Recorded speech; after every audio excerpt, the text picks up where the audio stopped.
Have you ever wondered why the moments after intimacy feel both sacred and uncertain, as if something invisible is shifting between two souls?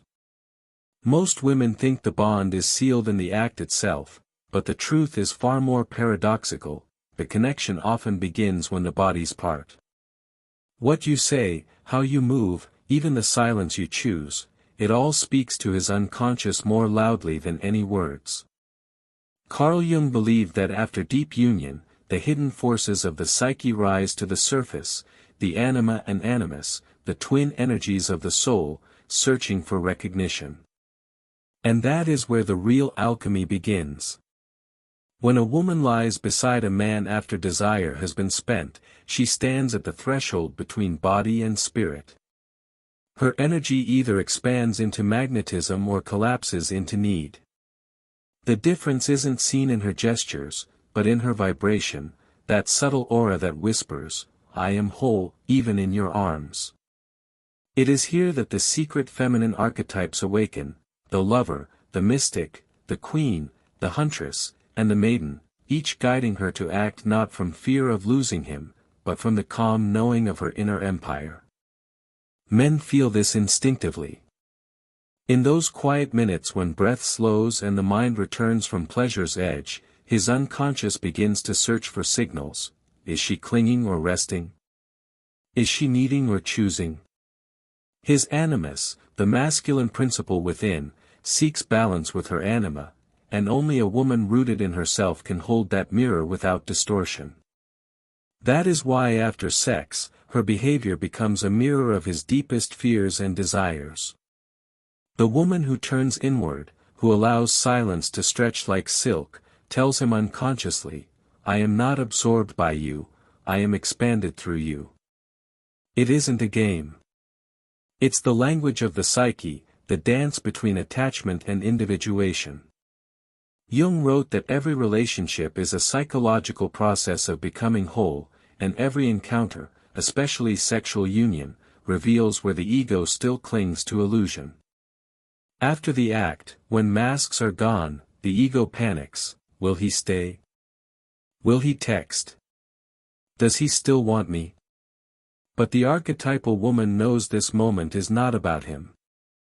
It's about her ability to remain the still point in the storm of her emotions. When she moves slowly, gathering the sheet, letting her body remain relaxed and grounded, she sends the message of inner control, not coldness, but centeredness. The lover archetype is still present, but she is no longer performing, she is reigning. The queen within her doesn't chase reassurance, because she understands that real attraction is not maintained through pursuit, but through presence. The more she sinks into her essence, the more his unconscious feels magnetized, drawn to her serenity like a moth to the flame that never flickers. There is a secret in the way she touches, not possessive, but deliberate.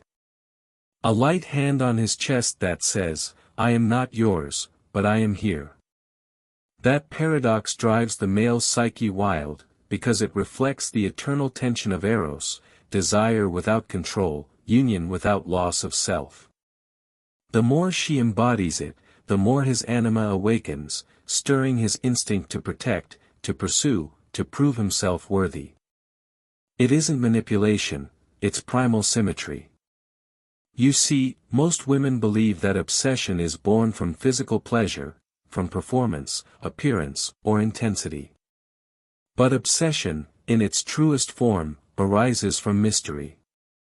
From the unknown she carries, the part of her he cannot possess. The post-intimacy silence, when she doesn't rush to fill the air, becomes the echo of that mystery. In it, his mind begins to replay her gestures, her words, her calm withdrawal, searching. In the soft quiet after passion, when the body hums with the echo of touch, a woman's soul begins to speak a language older than words. It is here, in that fragile stillness, that her archetypal essence reveals itself. The lover within her glows still, but something deeper stirs, the mystic, the keeper of the unseen.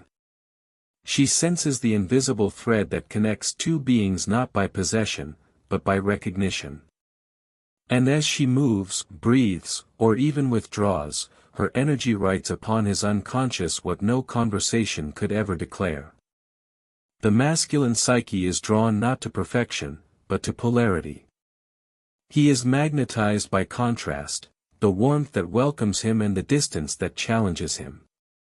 In Jungian psychology, this is the eternal tension of the animus and anima. His masculine seeks her mystery, her feminine evokes his depth. After sex, when his defenses are down and his primal self is exposed, he searches instinctively for the energy that will restore his sense of self. If she mirrors his need, he retreats. But if she mirrors his soul, calm, full, unattached, he finds himself falling deeper without knowing why. This is where the secret feminine moves unfold, not in performance, but in energy. The first move is silence, sacred, unhurried silence. It tells his unconscious, "You do not define my peace." When a woman can rest without rush, without the impulse to speak or seek validation, she becomes the still water into which his reflection falls. He cannot help but look again. The second is the gaze, not the searching kind that asks "What are you thinking?" but the knowing one that sees without demand. It is the gaze of the priestess archetype, the one who perceives truth without needing confession. When she looks at him this way, he feels both seen and safe, yet slightly unsettled, as though she understands something he cannot name. And that feeling keeps him tethered to her energy long after she's gone. The third is withdrawal, gentle, graceful, but firm. She does not linger too long in the aftermath. She rises, not to leave in coldness, but to reclaim her body and her breath. In doing so, she reminds both of them that connection is not captivity. The huntress within her returns to her own world, and this quiet act of autonomy awakens something primal in him, the instinct to follow, to seek the flame that moves just beyond reach. Each of these gestures speaks to an ancient truth: the feminine does not sustain desire through giving more, but through embodying enough. Enough stillness, enough self-possession, enough quiet fire to make him wonder where her light begins and his ends. Men, in their unspoken language, crave the unknown. They fall not for what they can predict, but for what they can never fully claim. And in post-intimacy, when her energy remains both open and sovereign, she becomes that mystery, the paradox of closeness and distance that awakens his deepest obsession. Jung called this the transcendent function, the moment when opposites reconcile to create transformation. In her detachment, he feels both comforted and challenged, soothed and provoked. But this is not a strategy. The truly awakened woman does not act these moves, she is them. They flow from a consciousness that no longer seeks to prove worth through attachment. Her magnetism is not constructed, it is remembered. The energy of a woman who has faced her own shadow, met her fears of abandonment, and transmuted them into sovereignty carries a gravitational pull stronger than seduction. When she understands this, her presence becomes his mirror. He begins to sense that his desire for her is, in truth, his longing for wholeness, the part of himself that her being awakens. And though he may not articulate it, he will return to her not just for pleasure, but for the unconscious healing she represents. For the peace that humbles his chaos. The days that follow intimacy reveal more about the soul than any confession could. A woman who understands this moves differently, slower, softer, as if every gesture is a conversation with the unseen. She is no longer trying to be remembered, she already is. The echo of her essence lingers in his psyche, not because she demanded space there, but because she left energy where others left noise. In the Jungian sense, this is the sacred rebalancing between eros and logos, feeling and reason, the feminine and the masculine. After the body's fire subsides, both partners return to their minds, yet only the conscious woman carries her awareness across that threshold. She knows that the male unconscious, freshly opened by desire, is now impressionable, not weak, but receptive. And in that window, the imprint of her archetype settles within him like a seed. The way she speaks, withdraws, or simply breathes plants an image that becomes part of his inner world. The feminine mystic understands that obsession is born not from need, but from contrast. She becomes the embodiment of paradox, warmth that does not burn, closeness that does not confine. When she drapes herself in silence, he hears his own soul louder.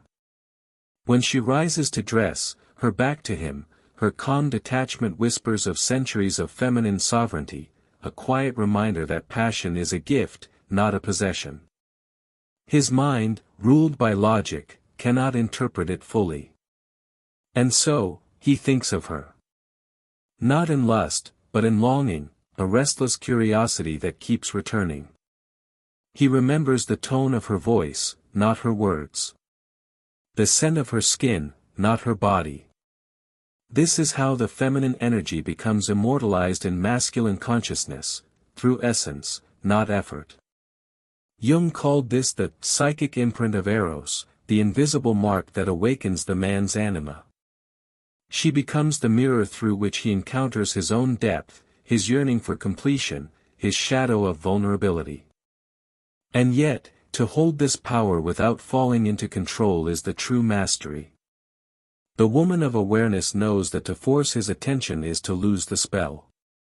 Her detachment is not a performance of indifference, but the fruit of inner integration. She no longer seeks to be chosen, she is the chooser. Each gesture, each withdrawal, each half-smile is an act of self-ownership. And that, paradoxically, is what drives him mad with devotion. You can sense it, the way a man's energy changes when he meets a woman who doesn't orbit him. His shoulders shift, his voice lowers, his presence sharpens. He becomes alert, like a hunter before an unseen fire. He doesn't know why he can't stop thinking about her, why her absence feels louder than her presence.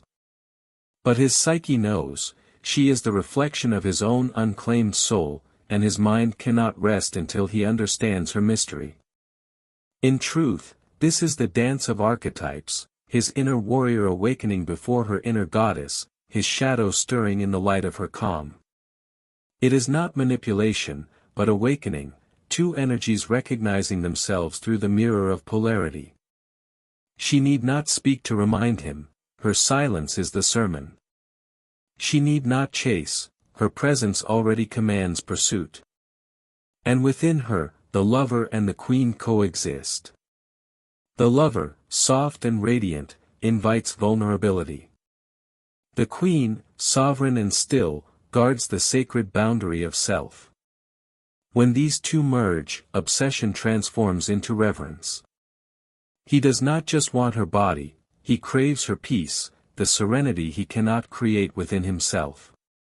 That is the secret of the post-intimacy feminine, she does not hold on, she holds space. And that space becomes the altar where his unconscious returns to worship. There comes a moment, after the closeness, after the warmth, when something invisible shifts. It's the moment most women rush to fill, afraid of emptiness, afraid that silence means fading. But the awakened woman knows that silence is not emptiness, it is magnetism in its purest form.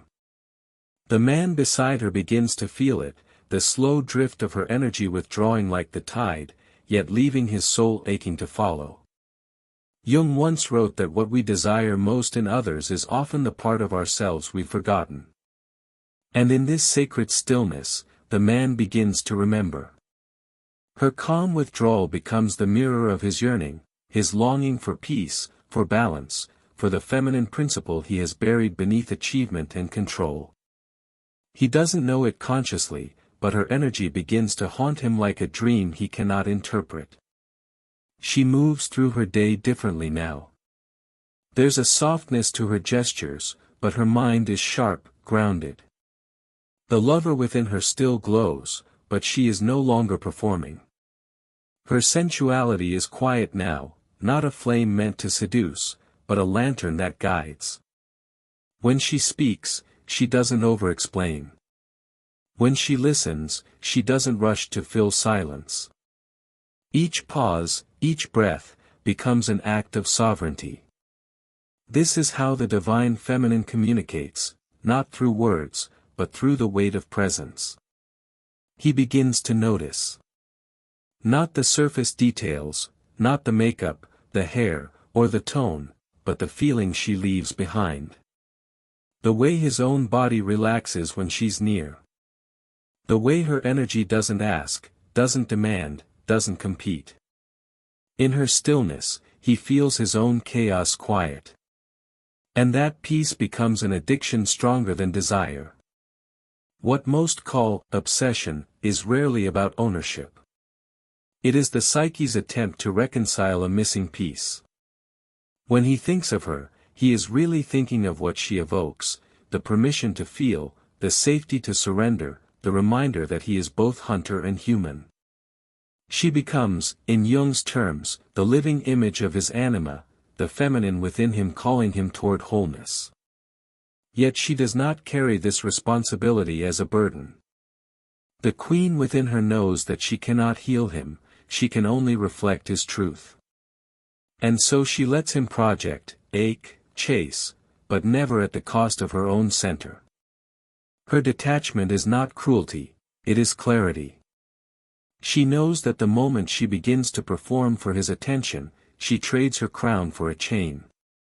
And no man truly adores the woman who bows to his validation. The huntress archetype awakens in her stride, focused, alive, untamed. She moves toward her goals, her passions, her own inner world. This movement doesn't push him away, it pulls him closer. For the masculine is magnetized by direction, by a woman who walks with purpose rather than waiting for invitation. Her autonomy becomes the proof of her worth. And the paradox unfolds again, the more she lives for herself, the more he lives to be part of her orbit. It is in this balance, between tenderness and distance, between giving and withholding, that the feminine becomes unforgettable. She is not cold, she is composed. Not distant, but divine. The man who once thought he desired the body now finds himself yearning for the essence, the mystery of the woman who can share her fire and then walk away without extinguishing her light. Because this is the truth of post-intimacy power, obsession is not born from what you give him, but from what you allow him to feel in your absence. And that feeling, that haunting, holy absence, becomes his initiation into the feminine mystery. Time passes, and the energy between them transforms. What was once hunger begins to mature into reverence. He still thinks of her, the shape of her silence, the steadiness of her gaze, but now, his longing carries the weight of meaning. She has become, to his psyche, both mirror and muse. Jung would say she lives within him as an archetype now, no longer just a woman, but a symbol of wholeness, the bridge between his instinct and his spirit. And she, in her quiet strength, understands what has unfolded. The lover, the mystic, the huntress, the queen, all her inner figures have played their part, not in seduction, but in revelation. Each one guided her through the labyrinth of intimacy without losing herself in its corridors. She did not perform to be remembered, she remembered herself to become unforgettable. That is the difference between attachment and power, between the need to be chosen and the choice to remain sovereign. There is an old truth hidden within every woman's body: she does not need to chase love, because she is the source from which love flows.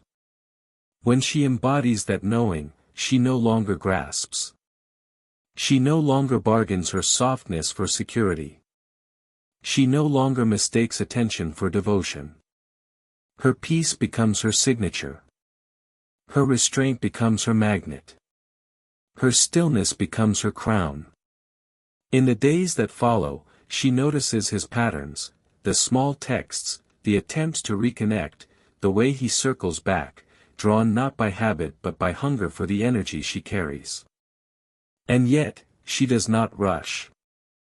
She lets the masculine come as he will, because she has learned one sacred truth: anything that must be chased was never hers to begin with. Her worth does not depend on pursuit, but presence. The psychological alchemy between man and woman is never about domination. It is about reflection, the meeting of two souls who awaken one another's depths. When she stops performing, he stops projecting. When she stands rooted, he feels safe to unravel. When she honors her own boundaries, she invites him into integrity. This is how the feminine heals the masculine, not through fixing, but through being. Jung taught that individuation, the process of becoming whole, requires confronting one's shadow. And she has done so. She faced the part of herself that once sought validation in touch, attention, or affection. She looked into the mirror of her fear, of being forgotten, unseen, replaced, and instead of collapsing, she opened. In that opening, she found peace. In that peace, she found power. Now, when she lies beside a man, she no longer wonders what he feels, she observes what she feels. She listens to her own rhythm, the pulse of her intuition, the quiet whisper that always knows. The act of intimacy no longer drains her, it refines her. For she has learned to give without losing, to receive without absorbing, to love without abandoning herself. He senses it too, the shift in her essence. She no longer trembles in the space between moments. She no longer mistakes his silence for rejection, nor his distance for disinterest. She has become the stillness that every restless heart seeks. And when he looks at her now, he feels something beyond desire, he feels recognition. The unconscious memory of the eternal feminine, ageless, untamed, divine. This is the final awakening, the understanding that the most magnetic energy is peace. That love, when born of self-knowledge, never chains, it liberates. And that true obsession is not with possession, but with the mystery of the soul that cannot be conquered. The woman who knows her worth doesn't chase, she chooses.